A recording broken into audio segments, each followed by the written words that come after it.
तो वहीं दिल्ली में इन दिनों प्रदूषण अपने चरम पर है।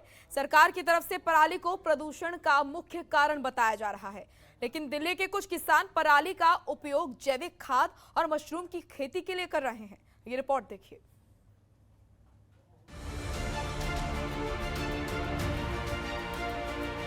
दिवाली के बाद से दिल्ली की आबो हवा खराब हो चुकी है। पटाखे जलाने से पैदा हुआ धुआं भी छटा नहीं है कि इस वक्त पराली की बड़ी समस्या दिल्ली की हवा को दूषित कर रही है। दिल्ली में तो सरकार की तरफ से बायो डिकम्पोजर के घोल का छिड़काव किया गया है, लेकिन पड़ोसी राज्यों में पराली जलने से सरकार की चिंता बढ़ गई है। तिगीपुर के किसान पराली से जैविक खाद और मशरूम की खेती के लिए झोपड़ी बना रहे हैं। इससे पराली को जलाने की भी जरूरत नहीं है और इसका उपयोग भी हो रहा है और किसान पराली से मुनाफा भी कमा रहे हैं। दिल्ली प्रदूषण मुक्त बनाने के लिए अब जो दिल्ली के किसान हैं कहीं ना कहीं दिल्ली सरकार का साथ दे रहे हैं और जिस पराली को किसान खेतों के अंदर जलाते थे, अब उस पराली से वही किसान झोपड़ियां बना रहे हैं, खेतों में मशरूम के पंडाल बना रहे हैं और उसी पराली से जैविक खाद बनाकर अपनी फसलों को उपजाऊ बना रहे हैं। इस साल दिल्ली में पराली से 48% प्रदूषण बढ़ा है। इसमें दिल्ली की 17% हिस्सेदारी है, जबकि बाकी का धुआं पड़ोसी राज्यों का है।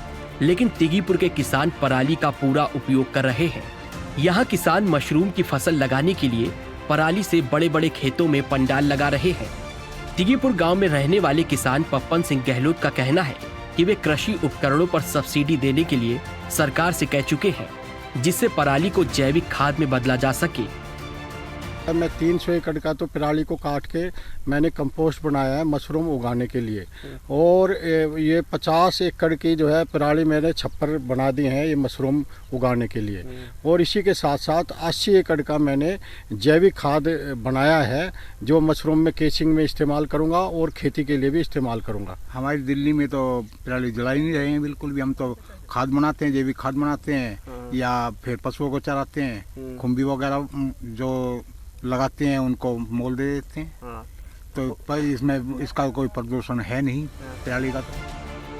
ऐसे में जरूरत है कि दिल्ली सरकार जिस तरीके से दिल्ली में प्रदूषण को काबू करने के लिए अलग अलग तरह के प्रयत्न कर रही है, वहीं किसानों को कृषि उपकरण पर सब्सिडी देकर पराली जलने पर पूरी तरह से लगाम लगाया जा सकता है।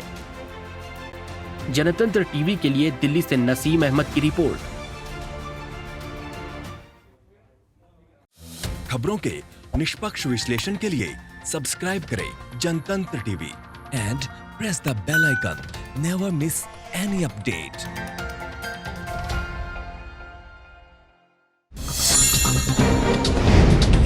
डाउनलोड कीजिए जनतंत्र टीवी ऐप को, जो कि अवेलेबल है गूगल प्ले और ऐप स्टोर पर।